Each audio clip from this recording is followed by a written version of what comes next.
In a move that has sparked widespread outrage among LGBTQ+ advocates, President Donald Trump's administration has rolled back key policies recognizing gender diversity in federal documentation.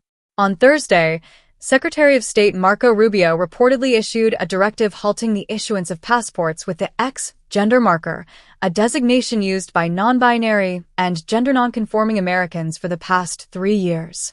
The X marker, introduced in 2022 under President Joe Biden's administration, was a way to accept individuals who no longer wanted to be called male or female. However, the new directive under Trump's administration not only ends this practice, but also mandates that applicants seeking to change their gender designation revert to their birth-assigned sex. Rubio's order further instructs federal agencies to replace the term gender with sex on all official documents, signaling a return to strictly binary classifications.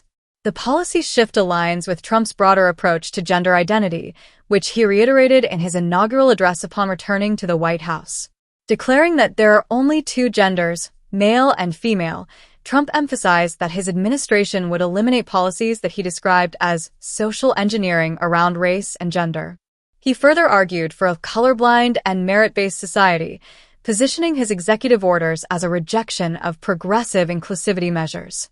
Among the changes, Rubio's directive explicitly states that an individual's sex is not changeable, effectively erasing legal recognition of transgender and non-binary identities in federal documentation. The move has raised significant concerns within the LGBTQ+ community, which views it as a direct attack on their rights and identities. The ramifications of these policies extend beyond passport applications. Americans who currently hold passports with the X gender marker face uncertainty about the validity of their documents. The administration has not clarified whether these passports will remain valid or require amendment to comply with the new directive.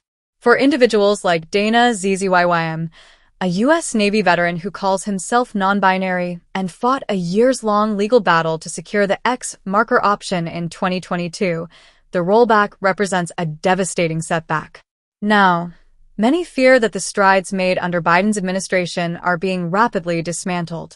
During his tenure, President Biden championed LGBTQ+ rights, framing them as an integral part of human rights. The State Department's introduction of the X marker was announced on Transgender Day of Visibility in 2022. At the time, officials celebrated the milestone, stating that it underscored America's commitment to equality and the recognition of diverse gender identities. The policy allowed Americans to select the X marker without requiring supporting medical documentation, a move that was lauded for its inclusivity. Trump's rollback, however, underscores a stark departure from these values. Critics of the Trump administration's stance view it as part of a broader campaign to curtail the rights of marginalized communities.